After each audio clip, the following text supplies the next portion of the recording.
Irish Bella kembali mencuri perhatian publik setelah ikut meramaikan tren One Day or Day One yang tengah viral di media sosial.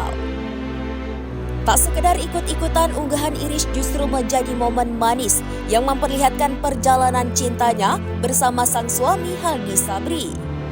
Dalam unggahan di akun Instagram pribadinya, mantan istri Amarzoni itu membagikan sejumlah foto dan cerita yang menyentuh hati. Salah satunya adalah momen sakral ketika Haldi menyematkan cincin di jari manis Irish saat akad nikah. Unggahan tersebut diberi keterangan singkat namun penuh makna one day.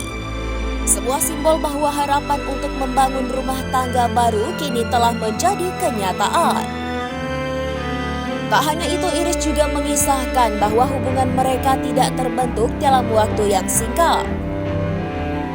Proses yang panjang dan penuh makna telah mereka lalui sebelum akhirnya memutuskan menikah dan menyatukan dua keluarga yang masing-masing membawa anak dari pernikahan sebelumnya. Yang paling menyita perhatian publik adalah ketika Irish membagikan tangkapan layar chat pertama dari Haldi Sabri saat masa pendekatan. Pesan tersebut dinilai sangat hangat dan mencerminkan ketulusan serta kedewasaan seorang pria yang serius dalam menjalin hubungan.